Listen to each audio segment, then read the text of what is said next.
My name is Cassandra Mitchell, and I'm 32 years old. I never imagined I'd stand alone at my husband Bobby's funeral, staring at empty chairs where my family should have been. Not my parents. Not Stephanie, my best friend since childhood. The people who promised to be there in sickness and in health disappeared when those vows were tested. What I discovered that day changed everything I thought I knew about family, loyalty, and the true nature of love. If you're watching this, drop a comment letting me know where you're from, hit subscribe, and stay with me as I share how the most painful betrayal led to an unexpected new beginning. Bobby and I met 5 years ago at a small coffee shop downtown. I was rushing to my nursing shift, exhausted after a double, when I literally crashed into him, spilling my latte all over his jacket. Instead of getting angry, he laughed and said, "Well, that's one way to warm up on a cold morning." That was Bobby, always finding light in every situation. He asked for my number that day, and I surprised myself by giving it to him. There was something about his warm brown eyes and easy smile that put me at ease immediately. On our first date, we talked for hours at a tiny Italian restaurant. He told me about his work as a firefighter, how he'd wanted to help people since he was a little boy watching the fire trucks race by his window. I shared my journey to becoming a nurse, our mutual dedication to service, creating an instant bond between us. Our relationship moved quickly. Within 6 months, we were inseparable. Bobby proposed on a hike to our favorite lookout point above the city. The ring wasn't fancy, a simple solitaire that had belonged to his grandmother, but to me, it was perfect. "I don't have much," he told me, "but everything I am is yours." My parents weren't thrilled when I called to tell them the news. My mother's first question was about Bobby's salary. "Firefighting isn't exactly a lucrative career, Cassandra," she said with that disapproving tone I knew too well. My father was more direct. "You could do better." They'd always expected me to marry someone with prestige, a doctor from the hospital where I worked, maybe, or a lawyer. Someone who could provide the kind of lifestyle they thought I deserved. But Bobby provided something much more valuable: unconditional love and support. He cheered me on through my certification for critical care nursing, surprising me with study materials and bringing me dinner during long nights of preparation. He made me laugh even on my worst days. Stephanie, on the other hand, seemed supportive at first. She was my maid of honor at our small wedding ceremony, though she did comment that she was surprised I'd chosen such a modest venue when my parents had offered to pay for something more extravagant. What she didn't understand was that Bobby and I wanted something intimate that reflected who we were, not my parents' idea of an appropriate social statement. After the wedding, we bought a small craftsman-style house that needed work but had the perfect front porch where Bobby promised we'd grow old together, drinking coffee and watching the neighborhood change. We spent weekends painting walls and refinishing floors, turning that house into our home one project at a time. We talked about having children someday, but wanted to enjoy being newlyweds first. Bobby would come home from his shifts at the firehouse with stories that had me alternating between laughter and tears. I'd share the small victories and heartbreaks from my shifts in the ICU. We understood each other's work in a way many couples don't: the irregular hours, the emotional toll, the way you carry some patients and their families with you forever. My parents maintained a polite but cool relationship with Bobby. They'd invite us to dinner occasionally, but conversation was stilted and formal. Bobby always tried so hard, bringing thoughtful gifts and asking genuine questions about their interests, but they never fully opened up to him. Stephanie visited often in those early days, though she always seemed to make subtle comments about our modest lifestyle or Bobby's dangerous job. It was during our second year of marriage that I first noticed something was wrong. Bobby started getting headaches, not just ordinary ones, but intense pain that would sometimes wake him in the night. He dismissed them as stress or dehydration, typical of Bobby to downplay anything that might worry me. But then came the day he called from work, his speech slightly slurred, saying he felt a little off and was coming home early. It was so unlike him to leave a shift that I knew something was seriously wrong. As the headaches worsened, he finally agreed to see a doctor. Even then, he joked on the way to the appointment, "It's probably just all those spicy wings catching up with me." That was the last normal day we had before everything changed, before our vows of in sickness and in health were truly put to the test. I was organizing supplies in the medication room during my shift when my phone buzzed with a call from Bobby's captain. My heart dropped. Calls from the firehouse during the day usually meant something had happened on a call. Cassandra, it's Captain Miller. Bobby collapsed during morning checks. The paramedics are taking him to Mercy General right now. I don't remember dropping the tray of medications. I don't remember my supervisor telling me to go. The next clear memory I have is running through the emergency room doors, still in my scrubs, frantically searching for my husband. They had already taken him for a CT scan by the time I arrived. I paced the waiting room, calling my parents and Stephanie, leaving increasingly desperate voicemails. Stephanie called back first, promising to come right away. My parents eventually texted that they were tied up with an important dinner, but sending prayers. When the neurologist finally came to speak with me, her expression told me everything before she said a word. The scan showed a large mass in Bobby's brain, a glioblastoma, grade 4. The most aggressive type of brain cancer. Terminal. With treatment, we're looking at maybe 12 to 15 months, she said gently. I'm so sorry. The room spun around me. 12 to 15 months. Less than the time we'd spent renovating our kitchen. Less than the time we'd been married. Not even enough time to have the children we'd talked about. I felt Stephanie's arm around my shoulders as I collapsed into a chair, but her comfort felt distant, as if happening to someone else. Bobby took the news with characteristic bravery. When I was finally allowed to see him, his first words were, "Hey beautiful, don't look so worried. We've got this." Even with surgical staples in his head from the biopsy, he was trying to comfort me. The first few weeks after diagnosis were a blur of appointments, treatment plans, and paperwork. Radiation, chemotherapy, experimental protocols, second opinions. Bobby approached each with determination, researching options and asking intelligent questions that impressed his medical team. Stephanie initially stepped up, bringing homemade meals that filled our freezer and sitting with Bobby so I could shower or nap. That's what best friends do, she said, hugging me tightly. You'd do the same for me. My parents made one awkward visit to the hospital, my mother flinching visibly at Bobby's surgical scars and my father immediately bringing up practical matters, insurance coverage, disability benefits, our mortgage. Have you considered how you'll manage financially? He asked, not unkindly but with the pragmatic focus that characterized his approach to every crisis. You might need to sell the house if this goes on too long. Bobby, even in his weakened state, reached for my hand. We've got good insurance through the department, he said firmly. And I've always been careful with our savings. Cassandra won't have to worry about that. I took a leave of absence from the hospital, using my accumulated vacation time and family medical leave to become Bobby's full-time caregiver. Our living room transformed into a medical space, a hospital bed, oxygen tanks, medication schedules posted on the refrigerator. I learned to administer his treatments, manage his increasing symptoms, and translate medical jargon for our friends and family. The radiation made him violently ill. The steroids to reduce brain swelling caused his face and body to bloat until he barely resembled the strong, vital man I'd married. Through it all, he remained unfailingly kind, apologizing when he couldn't make it to the bathroom in time or when pain made him short-tempered. You shouldn't have to do this, he said one night as I changed his sheets for the third time. You should be out living your life, not playing nurse to a dying man.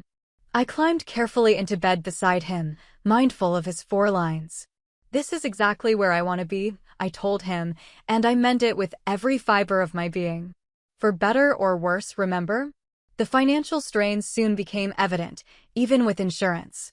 The copays, specialized medications not covered by our plan, and adaptive equipment added up quickly. Bobby's firefighter brotherhood organized fundraisers, but the expenses seemed endless. When Stephanie noticed me calculating costs at the kitchen table one evening, she offered to lend us money. I got that bonus last month, she said. Let me help. You can pay me back when things settle down. Grateful and exhausted, I accepted her offer of $3,000, which helped cover a special mattress to prevent pressure sores and some out-of-network consultation fees. It was the first time in our friendship I'd ever borrowed money from her, and something about it made me uncomfortable, though I couldn't articulate why at the time. As weeks turned into months, I noticed a subtle shift.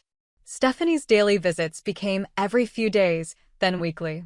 Her texts were increasingly filled with excuses, work stress, car trouble, family obligations. My parents called occasionally, always asking about practical matters rather than how we were coping emotionally. 6 months into Bobby's treatment, we received the news we'd been dreading. The tumor was growing despite everything. His oncologist recommended a different chemotherapy protocol, but her eyes held little hope. Bobby remained determined to fight, but I could see the realization in his eyes that we were running out of options. That night, as he slept fitfully beside me, I allowed myself to weep silently for the future we were losing. For the children we would never have. For the anniversaries we wouldn't celebrate. For the growing old together that had been stolen from us. What I didn't yet understand was that cancer wasn't the only thing I was about to lose. The true betrayal was just beginning. As Bobby's condition worsened, the circle of people around us grew smaller. The steady stream of visitors from the firehouse continued, his colleagues bringing food, cutting our grass, fixing things around the house, but our personal relationships began to fray. I first noticed something was off when I borrowed Stephanie's phone to call the pharmacy while mine was charging. A text notification from my mother popped up. "Have you talked to Cassandra about what we discussed? Time is running out." My finger hovered over the message, a sick feeling growing in my stomach. I returned the phone without opening it, telling myself it was probably about a surprise to cheer us up or some practical help they were organizing. But a week later, I overheard a conversation that shattered that comforting illusion. Stephanie had stepped onto our back porch to take a call, not realizing the window was cracked open. "I've tried bringing it up," she was saying in a hushed voice, "but it's never the right time. She's completely devoted to him." No, I don't think she's thinking clearly about the future at all. Yes, I agree she needs to start making plans for after. After. The word hung in the air like a physical presence. After Bobby died. They were already planning for his death, treating it as a foregone conclusion while we were still fighting with everything we had. That night, after giving Bobby his evening medications and making sure he was comfortable, I checked our joint bank account. Bobby's savings, money he'd been putting away since before we met, had dwindled significantly. The medical bills were consuming everything despite insurance. What alarmed me more was seeing a series of withdrawals I didn't recognize, including one for the exact amount I'd borrowed from Stephanie, dated the day after she'd given me the money. Had I made these transactions and forgotten? With exhaustion clouding my mind, it seemed possible. But a nagging doubt persisted. The next day, Stephanie arrived with coffee and pastries, something she hadn't done in weeks. She seemed unusually interested in our financial situation. "Have you thought about what you'll do with the house?" she asked casually as we sat at the kitchen table. "It's a lot of space for just one person." "Bobby's still here," I said sharply. "We're not having this conversation." She backpedaled quickly. "Of course. I just meant eventually, practical considerations. Your parents mentioned you might move back home for a while after." There it was again. After. And now I knew my parents were indeed involved in whatever discussions were happening behind my back. "My parents mentioned?" I echoed. "When exactly are you discussing me with my parents?" She flushed. "We're all concerned about you, Cass. We want to make sure you're taken care of if things don't go well." 2 days later, I found an envelope of cash missing from Bobby's desk drawer, money his fire department colleagues had collected to help with expenses. When I mentioned it to Stephanie, she suggested I might have misplaced it or used it without remembering. "Caregiver fatigue is real," she said with a sympathetic smile that didn't quite reach her eyes. "You're exhausted. Maybe it's time to consider a care facility for Bobby. The insurance might cover it, and you could get your life back." Get my life back. As if my life with Bobby, even in his illness, was something to escape from rather than the most important thing in my world. That evening, Bobby noticed my distraction as I helped him with dinner. Even with his cognitive abilities declining, he remained perceptive about my emotions. "What's going on in that beautiful mind?" he asked, his speech slightly slurred from the tumor's pressure on his brain. I couldn't burden him with my suspicions. The idea that people we trusted might be taking advantage of our situation was too painful to voice. Instead, I told him a partial truth. "I'm just noticing that some people aren't handling your illness well. They're pulling away." Bobby nodded slowly. People get scared when they can't fix something. It reminds them of their own mortality. He squeezed my hand with what little strength he had left. "But you stayed. You're all I need, Cassandra." The betrayals continued to accumulate in small ways. My mother called to suggest I set aside any valuable items in the house for safekeeping before Bobby required live-in nursing care. Stephanie borrowed my car for a weekend and returned it with an empty tank. A check from Bobby's union benefit fund arrived and mysteriously disappeared from our mail pile during one of Stephanie's visits. 8 months after Bobby's diagnosis, I finally confronted Stephanie directly. She'd canceled 3 consecutive visits, each with increasingly elaborate excuses. When she finally appeared on our doorstep with a flimsy explanation about car trouble, I invited her into the kitchen while Bobby napped. "I need to ask you something," I said, setting down 2 cups of coffee. "The money you lent us. Did you take it back from our account?"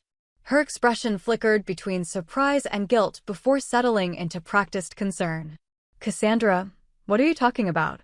Why would I do that?" "Because the exact amount was withdrawn the next day, and I didn't make that withdrawal." She reached across the table for my hand, which I pulled away. "Honey, you're not thinking clearly. The stress is getting to you.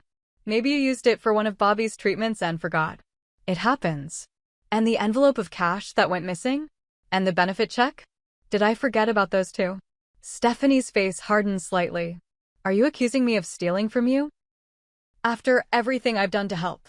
Before I could respond, we heard Bobby calling weakly from the bedroom. As I rose to go to him, Stephanie gathered her purse. "I think we both need some space," she said. "Call me when you're feeling more yourself." She didn't visit again for 3 weeks. By then, Bobby's lucid moments had become rare treasures. The tumor was pressing on critical areas of his brain, affecting his speech, mobility, and sometimes his recognition of people. But in his clear moments, his love remained steadfast. He would look at me with those same warm brown eyes that had captivated me in the coffee shop and whisper, "Still the best thing that ever happened to me." My isolation grew as friends from work stopped checking in, their discomfort with prolonged illness creating an invisible barrier. My parents called less frequently, their questions always centering around practical matters rather than emotional support. And Stephanie, when she did appear, seemed to be inventorying our possessions with her eyes, as if already deciding what might be of value. What they didn't understand, what they couldn't comprehend, was that despite everything, I wouldn't have traded a single day with Bobby. Even in the worst moments, his courage and kindness shone through. The way he apologized when he couldn't remember a word. How he still tried to make me laugh with jokes he struggled to deliver. His insistence on celebrating our anniversary even when he could barely sit up, presenting me with a hand-drawn card that simply said, "Forever." As winter turned to spring, I began to understand that the betrayal wasn't just about money or possessions. It was about people already erasing Bobby while he was still fighting to live and expecting me to do the same. By the 11th month after diagnosis, Bobby's oncologist confirmed what we already knew in our hearts: the treatments were no longer effective. The tumor had spread to other areas of his brain. Hospice was our next step. "I'd like to transition to home hospice," I told the doctor, Bobby's hand limp but warm in mine. "He wants to be in our house, in our bed." The hospice team arrived the following day, an angel of a nurse named Maria, a social worker, and a chaplain. They transformed our bedroom into a peaceful space with a hospital bed positioned to look out the window at the maple tree just beginning to bud. They educated me about the dying process, about comfort medications, about signs to watch for. "Call your family," Maria advised gently. "Now is the time for goodbyes." I called my parents that evening, speaking to my father's voicemail. "Dad, the doctors say it's time." If you and Mom want to say goodbye to Bobby, you should come in the next few days. He called back the following morning. Your mother and I have that charity gala this weekend, but we'll try to stop by early next week. How are the finances holding up? Have you spoken with the life insurance company yet? The question struck me like a physical blow. He's not dead yet, Dad. Of course, of course. Just being practical. You'll have arrangements to make soon. I hung up without responding and called Stephanie next. Oh, Cass, she said, her voice appropriately somber. I'll be there tomorrow, I promise. Do you need me to bring anything? Have you thought about funeral homes yet? Another person leaping ahead to Bobby's death, bypassing the sacred time we still had left. Just come say goodbye, I said flatly. But the next day, Stephanie texted that she had a work emergency and would come the following weekend. My parents left a voicemail about a scheduling conflict with their country club event. As people who should have been there disappeared, Bobby began the final stage of his journey with quiet dignity. There were moments of confusion and fear, but also moments of perfect clarity. During one such lucid period, 3 days after hospice began, Bobby asked me to bring him the lockbox from his closet. There's something we need to discuss, he said, his voice barely above a whisper. Inside the box were financial documents, our wills, insurance policies, and a sealed envelope with my name on it. Bobby's hands trembled too much to hold them, so I spread them on the bed beside him. I made some changes, he said, gesturing weakly toward the papers. Last month, when you took that day to visit your aunt. I remembered, my first time leaving him with a hospice volunteer so I could have a few hours of respite. I updated our will and changed my life insurance policy, he continued. The house is paid off now. I stared at him in confusion. Paid off? Bobby, how is that possible?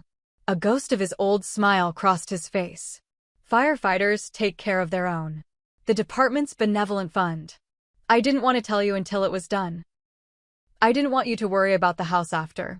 Bobby, no, I interrupted, tears filling my eyes. We don't need to talk about after. He reached for my hand with effort. We do, love. I need to know you'll be okay. He gestured toward the envelope. Read this when I'm gone. Promise me you'll read it alone. I nodded, unable to speak through my tears. And promise me something else, he whispered. Promise you'll rebuild. Find joy again. That's what will give me peace. I can't imagine joy without you, I said honestly. You will, he replied with surprising strength. You're stronger than you know, Cassandra. Stronger than all of them. I didn't ask who them meant. Somehow, I already knew. The next 2 days were peaceful, filled with small, precious moments. I read to Bobby from his favorite books. Played the music from our wedding. Lay beside him telling stories about our happiest days together. His colleagues from the firehouse came in pairs to say goodbye, each one embracing me with genuine compassion before sitting beside Bobby's bed to share memories or simply hold his hand. Bobby slipped away at sunrise on a Tuesday morning. One moment he was there, his labored breathing filling the quiet room, and the next moment he was gone.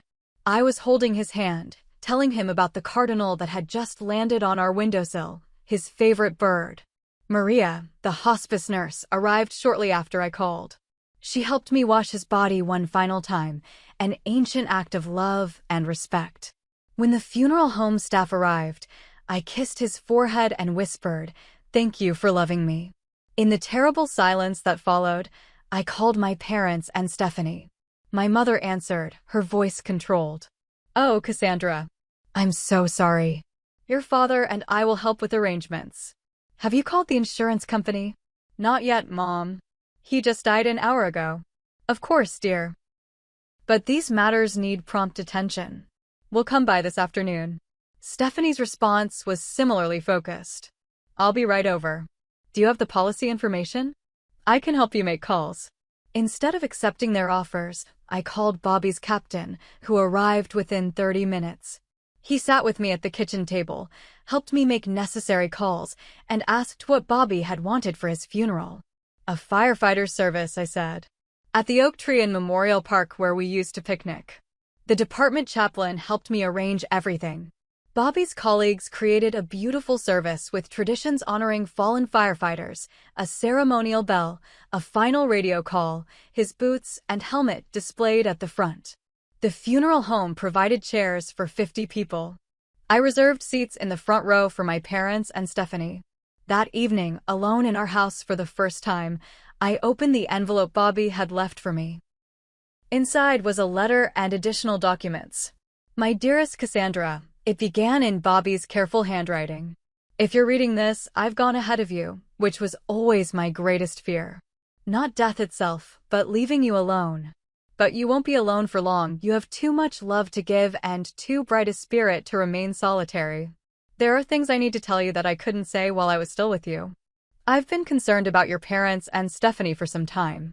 When I was first diagnosed, I overheard a conversation between your mother and Stephanie about my life insurance policy, a conversation they shouldn't have been having. I found Stephanie looking through our financial papers one day when you were napping. And the missing money you mentioned, I saw her take the envelope from my desk when she thought I was asleep. I didn't tell you because you needed their support, and I hoped I was mistaken. But as time passed, I became certain they were positioning themselves to benefit from my death. That's why I made changes to protect you. The house is now paid in full. My life insurance names only you as beneficiary, with specific instructions that prevent anyone from accessing it except you. I've arranged for a financial advisor, Sam Wilson, whose card is enclosed, to help you manage everything. I hate leaving you with this burden of knowledge, but I needed to protect you one last time. Trust your instincts about who deserves a place in your life going forward. You deserve people who love you for your beautiful heart, not what they can get from you. All my love, forever, Bobby. Attached were bank statements showing unauthorized access attempts to our accounts, attempts made using Stephanie's email address. There were also copies of text messages between my mother and Stephanie discussing the substantial insurance payout and how to guide Cassandra towards smart investments they could help manage. As the truth of their betrayal crystallized, I also discovered Bobby's journal. In an entry from just 2 months earlier, he'd written, "Cassandra doesn't see it yet, but they're circling like vultures. Her parents have called 3 times asking about my insurance. Stephanie keeps bringing up the house. They see her as an ATM they'll be able to access when I'm gone. I have to find a way to protect her without breaking her heart." That night, I wept not just for Bobby's death, but for the additional burden he'd carried, knowing that people who should have supported us were plotting to exploit his death instead. The following morning, I made coffee, sat on our front porch, and prepared for the funeral. For the final betrayal that I now knew with certainty was coming. The day of Bobby's funeral arrived with perfect spring weather, sunshine, and a gentle breeze that rustled the oak leaves above the gathering space in Memorial Park. I'd spent the previous day in a fog of grief and preparation, coordinating with the funeral director and accepting food deliveries from neighbors and Bobby's colleagues that filled our refrigerator and countertops. I chose a simple black dress that Bobby had always liked, the pearl earrings he'd given me for our first anniversary, and his wedding ring on a chain around my neck. The funeral director, Mr. Patterson, picked me up promptly at 9:30 a.m., his kind eyes assessing my emotional state. "Are any family members riding with you in the family car?" he asked gently. "No," I replied. "They'll meet us there." At least, that was what I'd been told. My parents had called the previous evening with assurances they'd arrive early to help greet people. Stephanie had texted a simple, "See you tomorrow. Stay strong." We arrived at the park 30 minutes before the service. Firefighters in dress uniforms were already setting up, arranging Bobby's helmet, boots, and uniform jacket on a display table covered with a ceremonial flag. Captain Miller approached me immediately, enveloping me in a bear-like hug. "We're all here for you," he said, his voice rough with emotion. "Whatever you need, today or any day." As the designated start time approached, I kept glancing toward the parking lot, watching for my parents' silver Mercedes or Stephanie's red hatchback. The chairs began filling with Bobby's colleagues, hospital staff where I worked, and neighbors from our street. The department chaplain checked his watch and approached me. "Shall we wait a few more minutes?" he asked kindly. I nodded, pulling out my phone to check for messages. There was a text from Stephanie sent just 15 minutes earlier. Emergency at work. Can't get away. So sorry. Call you tonight. My mother had left a voicemail. Cassandra, your father's car is making a strange noise on the highway. We're going to have to turn back. So disappointing. We've called a mechanic but won't make it in time. Give us a call when you can. No real emergency. No serious car trouble. Just excuses thin as tissue paper, delivered at the last possible moment. We should begin, I told the chaplain, slipping my phone back into my purse. As I took my seat in the front row, the emptiness beside me felt like a physical presence. 3 vacant chairs where my parents and best friend should have been. I could hear murmurs behind me, people noticing and wondering. The pitying glances were almost worse than the abandonment itself. The service began with the ceremonial ringing of a bell, the tradition that marks a firefighter's final call. Bobby's captain spoke about his bravery, his commitment to service, and his unfailing kindness. Fellow firefighters shared stories that made me laugh through my tears. Bobby's infamous chili that was so spicy it cleared the firehouse, his tendency to adopt stray animals until we could find them homes, his endless patience teaching new recruits. I had prepared remarks, but wasn't sure I could make it through them without breaking down. When the time came, I approached the small podium on surprisingly steady legs. Bobby once told me, I began, my voice stronger than I expected, that love isn't what you say, it's what you do. It's showing up. It's being present in the hard moments, not just the celebrations. I looked out at the sea of uniforms, at people who had shown up consistently throughout Bobby's illness and now in his death. Each of you demonstrated that kind of love to us during the hardest year of our lives. I spoke about Bobby's courage, his humor that never failed even in his darkest moments, his complete lack of self-pity despite the terrible hand he'd been dealt. I didn't mention the empty chairs beside me. I didn't need to. Their absence spoke volumes. After the final prayer and the folding of the ceremonial flag, which Captain Miller presented to me with formal solemnity, people filed past to offer condolences. So many whispered variations of, if you need anything. And I thanked them automatically, knowing that most well-intentioned offers of help would fade as normal life resumed. As the crowd thinned, a man I didn't recognize approached hesitantly. He had Bobby's eyes and the same cleft in his chin. Cassandra? I'm Jason, Bobby's brother. I stared in shock.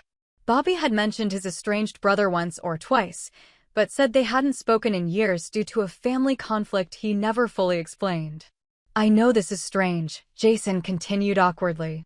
We weren't in touch, but when I saw the notice, I had to come. He was my little brother. Tears filled my eyes as I embraced the stranger who carried pieces of Bobby in his face. He would have been so glad you came. Jason glanced at the empty chairs. Your family couldn't make it? They chose not to, I said simply. Understanding crossed his face. Bobby always said you were the strongest person he knew. Now I see why. At the cemetery, the final goodbye was even more intimate. Just me, the funeral director, and a handful of Bobby's closest colleagues. The department chaplain said a final prayer as Bobby's ashes were placed in the simple niche we'd chosen together during one of his lucid days. I placed a small carved firefighter's emblem beside the urn, a gift from his rookie class. The fire captain had arranged a reception at the station afterward, but I couldn't face more sympathy, more questions about my absent family. Instead, I asked Mr. Patterson to drive me home. Is someone meeting you there? He asked with genuine concern. You shouldn't be alone tonight. I'll be all right, I assured him, though I wasn't certain that was true. As I climbed the steps to our empty house, I remembered Bobby's words from early in his illness.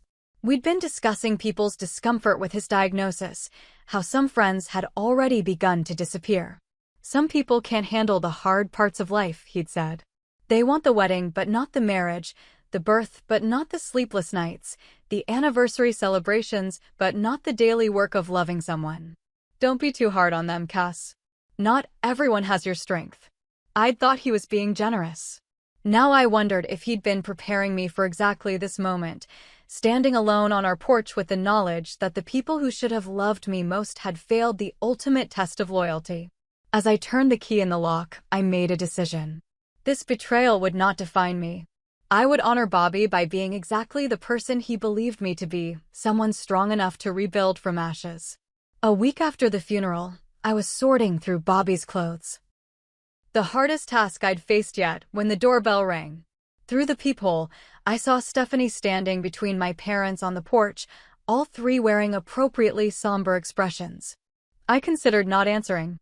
The thought of their false condolences turned my stomach. But Bobby's voice seemed to whisper in my ear, "Face it head-on, Cass. Get your closure." I opened the door without greeting them. "Darling," my mother said, stepping forward to embrace me. I remained stiff in her arms. "We've been so worried. You haven't been answering calls." "Come in," I said flatly, stepping aside. They filed into the living room, my father carrying a foil-covered casserole dish, Stephanie clutching a small gift bag. The normalcy of these gestures, as if they were paying a standard condolence call rather than appearing after abandoning me at my husband's funeral, was surreal. "We brought dinner," my father said, placing the dish on the coffee table. "Your mother's lasagna." "And this is just a little something," Stephanie added, offering the gift bag. A remembrance necklace with Bobby's birthstone. I accepted neither. "Why are you here?" My mother looked taken aback. "Cassandra, we're here to check on you, of course. We've been concerned." "So concerned that none of you came to Bobby's funeral?" An uncomfortable silence fell. My father cleared his throat. "That was unfortunate. Car trouble, as your mother explained." "Don't," I interrupted. "Don't insult me with more lies." Stephanie stepped forward, her expression earnest. "Cass, I really did have a work emergency. My boss wouldn't let me leave." I felt terrible. Terrible enough to text rather than call? 15 minutes before the service, my mother sat down uninvited on the sofa. "Darling, we understand you're grieving, but there's no need for this hostility. We're here now to help you make arrangements and move forward." "Arrangements?" "Yes," my father interjected, looking around the living room with assessing eyes. "This house is too big for just you. We think you should sell while the market is good. You could move back home until you're back on your feet." Stephanie nodded enthusiastically. "And I've been researching financial advisors for when the insurance settlement comes through. There are some great investment opportunities that could really grow Bobby's legacy." There it was, the real purpose of their visit laid bare. Not to comfort me, but to position themselves to benefit from Bobby's death. "When were you planning to discuss the insurance with me?" I asked quietly. "Before or after you pretended to care about how I'm doing?" Stephanie glanced at my parents nervously. "We just want to help you make good decisions. Grief can cloud judgment." My father leaned forward. "Have you filed the claim yet? These companies can drag their feet if you don't stay on top of them."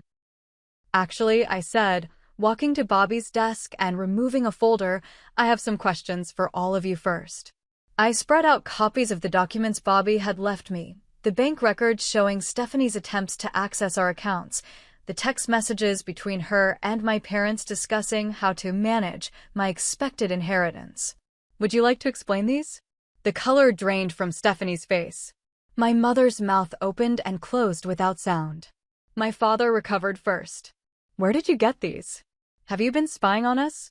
"Bobby found them. He knew what you were doing." "That's absurd," my mother protested. "We were only trying to protect you.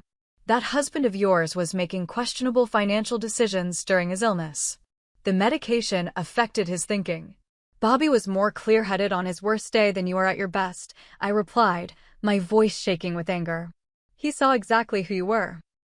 Stephanie began to cry, tears that might have moved me once, but now seemed as manufactured as her friendship.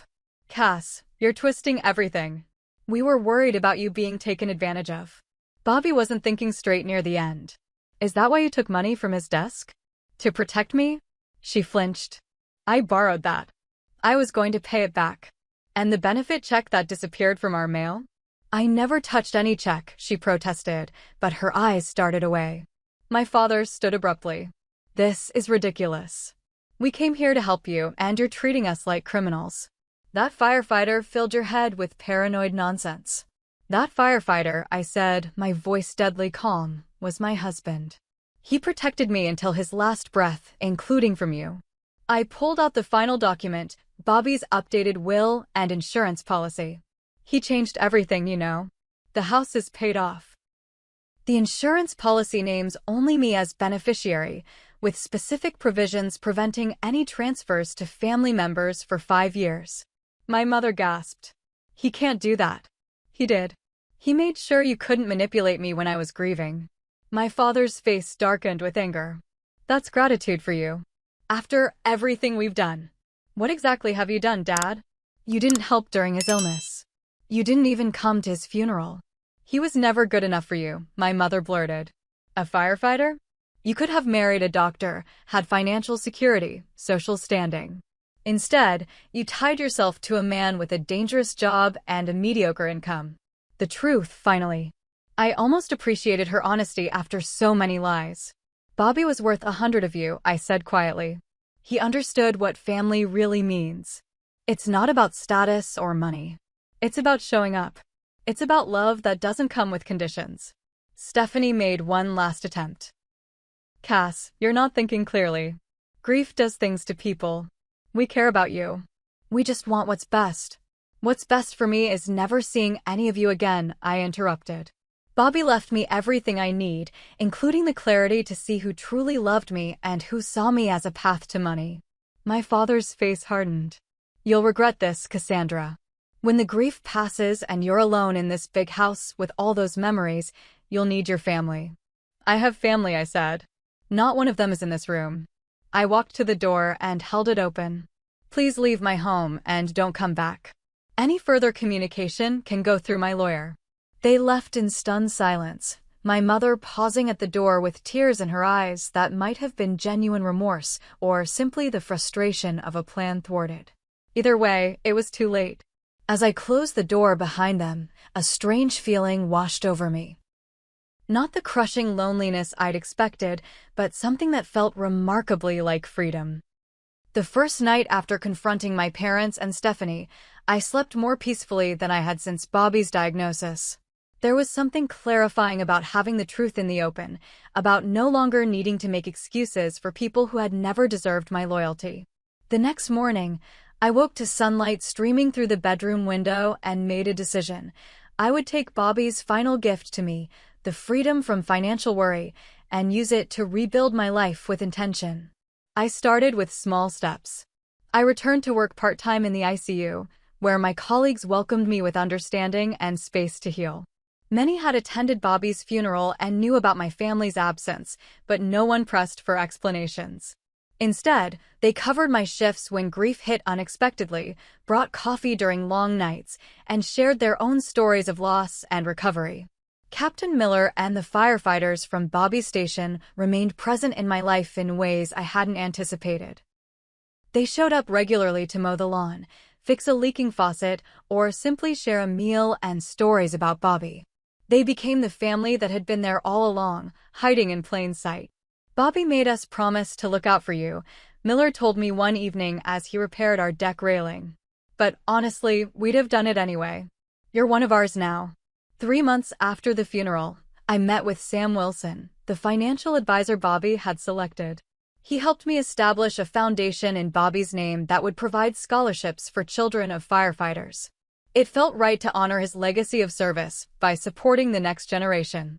Your husband was incredibly thorough, Sam commented as we finalized the paperwork. He really thought of everything to make this transition smoother for you. That was Bobby, I said, smiling through tears. Always taking care of others. As summer faded into fall, I began the painful but necessary process of going through Bobby's belongings. Each item held memories. His favorite flannel shirt still carried his scent. His coffee mug with the chipped handle remained on its hook in the kitchen. His reading glasses lay on his nightstand beside a half-finished mystery novel. I didn't rush. Some days I could only manage to sort through a single drawer before emotions overwhelmed me. Other days brought unexpected laughter at discovering Bobby's collection of silly socks or the love notes he'd hidden throughout our bedroom. One afternoon while organizing his desk, I found a business card for Jason, Bobby's estranged brother, with a note in Bobby's handwriting, "Should try again someday." After hesitating for days, I finally called the number. Jason answered on the second ring. "I found your card in Bobby's things," I explained. I thought, maybe we could get coffee sometime? We met the following week at a quiet cafe. The resemblance to Bobby was even more striking in the daylight, the same crinkles around his eyes when he smiled, the same thoughtful pause before speaking. "I regret not reaching out sooner," Jason said after we'd exchanged awkward pleasantries. Our falling out was over something so stupid. Family business disagreements after our parents died. Bobby never talked much about it, I admitted. That sounds like him. Never one to speak ill of others. Jason stirred his coffee absently. When I saw his obituary, it hit me how much time we'd wasted. Years we can't get back. "He kept your card," I offered. "I think he wanted to reconnect too." That first meeting led to others. Jason shared stories of Bobby as a child, his fearlessness, his protective nature, his determination to become a firefighter despite their parents' objections. I found comfort in these glimpses of the man I loved before I knew him. Jason had a family of his own. A wife named Rachel and twin boys who had Bobby's smile. They invited me for Sunday dinners and holiday gatherings, incorporating me into their lives with a natural ease that made me realize what genuine family felt like. On the one-year anniversary of Bobby's death, I held a small memorial at our favorite spot by the lake.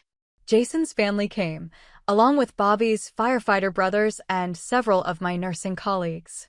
We shared memories and planted a young oak tree with a simple plaque, "Robert Mitchell. Beloved husband, brother, friend." His love continues to grow. That evening, alone in our house, which now felt like truly mine, I opened a letter that had arrived in the morning mail. It was from Stephanie. "Cassandra," it began, "I've written this letter a dozen times over the past year. Nothing I can say will excuse what I did. Greed and envy got the better of me, and I betrayed the most important friendship of my life. I'm not asking for forgiveness or reconciliation. I just want you to know that losing your friendship has taught me what truly matters, and I will spend the rest of my life trying to be worthy of the trust one squandered. I hope you've found peace and that Bobby's memory continues to bring you comfort." I didn't respond to the letter, but I didn't throw it away either. It represented something important, an acknowledgement of the pain caused and the consequences of betrayal. My parents had made no such attempt at amends, maintaining through mutual acquaintances that I had pushed them away during my grief. As the seasons changed, I found myself volunteering at a grief support group for young widows and widowers. Sharing my experience helped others navigate their own losses, and their stories reminded me that pain, while unique to each person, is also universal. When spring came again, I made another significant decision. Using some of Bobby's life insurance money, I purchased a small cottage near the lake where we dreamed of retiring someday. The main house, our home together, I kept, unable to part with the walls that had witnessed our love story from beginning to end. The cottage became my weekend sanctuary, a place to hear the loons at dawn and watch fireflies at dusk. A place to feel Bobby's presence in the beauty of nature he'd so loved. "You were right," I whispered to him one evening as I sat on the dock, feet dangling in the cool water. I did find joy again. Not the same joy we had, but something new that honors what we shared. New friendships entered my life, genuine connections formed through shared interests and mutual respect rather than history or obligation. I became close with Maria, the hospice nurse who had guided us through Bobby's final days, discovering in her a kindred spirit who understood both loss and resilience. I resumed nursing full-time but switched to hospice care, drawing on my experience to comfort families navigating their own journeys through grief. The work was emotionally demanding but deeply fulfilling, allowing me to transform my pain into compassion for others. 2 years after Bobby's death, I sat on our front porch, the one where he'd promised we'd grow old together, watching a summer thunderstorm roll in. The air felt electric with possibility. The betrayal by those I'd trusted most had taught me painful but necessary lessons. That family isn't defined by blood, but by presence. That love is demonstrated through actions, not words. That loss, while devastating, can also be clarifying. Bobby had seen the truth about my parents and Stephanie long before I was ready to acknowledge it. His final act of protection, ensuring my financial security and independence, had given me the freedom to rebuild my life on my own terms, surrounded by people who valued me for myself rather than what they could gain. The greatest lesson I learned from losing everything was that I hadn't actually lost what mattered most. Bobby's love remained with me, not just in memories, but in the strength he'd helped me discover in myself. The ability to stand alone rather than accept conditional relationships. The courage to begin again. If you've ever had to rebuild your life after betrayal or loss, I hope my story offers some comfort. True family isn't always who we're born to. Sometimes it's the people who show up when everyone else walks away. The colleagues who become friends. The estranged brother who becomes a lifeline. The neighbors who bring casseroles not to gain something, but simply because they care. Bobby once told me that the measure of a life well lived isn't in possessions or achievements, but in the love we give freely, expecting nothing in return. By that measure, his short life was richer than most that span decades longer. I still miss him every day. But now when I think of Bobby, my first thought isn't of loss, but of gratitude for the love we shared and the lessons that continue to guide me. If you've made it this far in my story, I'd love to hear about someone who showed up for you when it mattered most. Drop a comment below, subscribe if you'd like to hear more stories of resilience, and share this with someone who might need to be reminded they're stronger than they know. Remember that, even in our darkest moments, we're never truly alone as long as we remain open to the unexpected connections that can become our chosen family. Thank you for listening, and until next time, be the person who shows up.